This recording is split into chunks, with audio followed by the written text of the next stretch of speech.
অনুপ্রেরণা ও সফলতার দুইটি ছোট গল্প। বুদ্ধিদীপ্তি মানুষ বুদ্ধি হওয়ার পর থেকে একটাই স্বপ্ন দেখে, জীবনে কিছু করতে হতে হবে। এই কিছু হওয়ার পিছনে অনেক কিছু করতে হয়। কিছু বিষয় এমন থাকে যে কখনো শিক্ষা দেয়, কখনো প্রেরণা যোগ।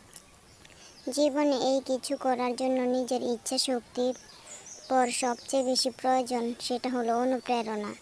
এই অনুপ্রেরণা যেমন কোনো মানুষ দিতে পারে, আবার কয়েকটি শব্দগুচ্ছ কিংবা একটি বাক্য অথবা একটি ছোট গল্প থেকেও পাওয়া যেতে পারে। দিন যত যাচ্ছে জীবনযাপনের ধরনও পাল্টে যাচ্ছে, পাল্লা দিচ্ছে, বদলে যাচ্ছে জীবন কিছু অর্জনের নকশা। তাই কখনো কখনো হতাশা ভর করে বসে কাঁধে, যেন আর নামতেই চায় না। এই সময় যদি সাহস দেওয়ার মতন কিংবা অনুপ্রেরণা দেওয়ার মতো বা অনুপ্রেরণার গল্প শোনানোর মতো একটা হাত অন্য কাঁধে পাওয়া যায়, তখন হতাশা নামক অশুভ শক্তি এই স্বপ্নকে শেষ করতে না পারায় হতাশ হয়ে যাওয়া মিলিয়ে যায়। আর সেই সাথে স্বপ্নটিও উড়বে বলে ডানা ঝাপটিয়ে হয়ে যায় ভারমুক্ত। প্রত্যেকের জীবনে একটি গল্প থাকে। 24 বছর বয়সী এক ছেলে ট্রেনে জানালা দিয়ে বাইরে দেখছিল আর চিৎকার করে বলছিল, বাবা দেখো, গাছগুলো সব পিছনের দিকে চলে যাচ্ছে। বাবা হাসছিল এবং পাশের সিটে বসা এক জুটি ছেলেটির এমন বাচ্চা সুলভ আচরণ সহানুভূতি নিয়ে দেখছিল।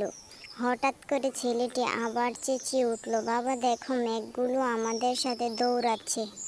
জুটিটি আর নীরব থাকতে পারল না। বৃদ্ধ বাবাকে বলে ফেলল, আপনি আপনার ছেলেকে কেন কোনো ডাক্তার দেখাচ্ছেন না?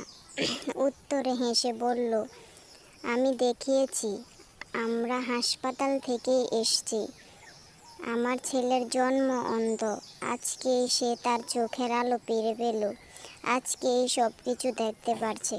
শিক্ষা, পৃথিবীতে প্রতিটি মানুষের একটি গল্প থাকে। কাউকে ভালোভাবে না জেনে তার সম্পর্কে কিছু বিচার করা ফেলা ঠিক না। সত্যিটা আপনার চমকে দিতে পারে। জীবন থেকে হতাশাকে ঝেড়ে ফেলুন। এক লোকের খুব প্রিয় গাধাটি একদিন একটি গাভীর খাড়া পাড়ালে খাদে পড়ে গেল। লোকটি গাধাটিকে টেনে তোলার আপ্রাণ চেষ্টা করে ব্যর্থ হলো। শেষ পর্যন্ত সিদ্ধান্ত নিল গাধাকে জীবন সমাহিত করার। তিনি গাধার উপর মাটি ঢালতে থাকেন। অপরদিকে ভার কমতে কমতে গাধাটি গায়ে পড়া মাটি ঝেড়ে ফেলে দিল। তার উপর দাঁড়াতে থাকে আর মাটি পড়তে থাকে, সে ঝাড়তে থাকে।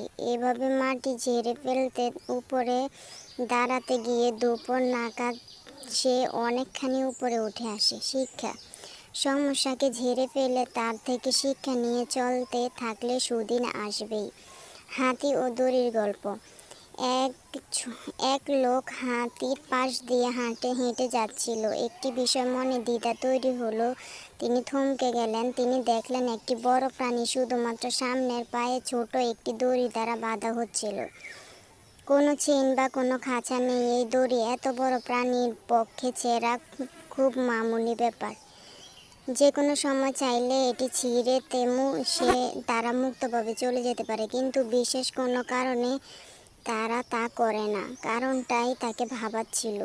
কাজেই তিনি একজন প্রশিক্ষককে পেলেন এবং জানতে চাইলেন কেন এই প্রাণীগুলো এভাবে দাঁড়িয়ে থাকছে, দূরে পালিয়ে যাবার কোনো চেষ্টা কেন করছে না। তখনই প্রশিক্ষণ উত্তর বললেন, যখন তারা খুব ছোট ছিল তখন তাদেরকে এই সহজের দড়ি দিয়ে বেঁধে রাখা হতো না, যা বেঁধে রাখার জন্য তাদের সময় সাহায্যের জন্য যথেষ্ট ছিল।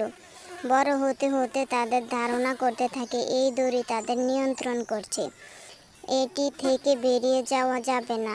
এক সময় এটি বিশ্বাসে পরিণত হয়, যেমন এখন তাদের সাইজ দড়ির চেয়েও বহুগুণ বড় বিশ্বাস যে দড়ি তারা ধারণা করতে পারে। তাই তারা তা ছিঁড়ে বাইরে যাবার কোনো প্রচেষ্টা কোনোদিনই করে না।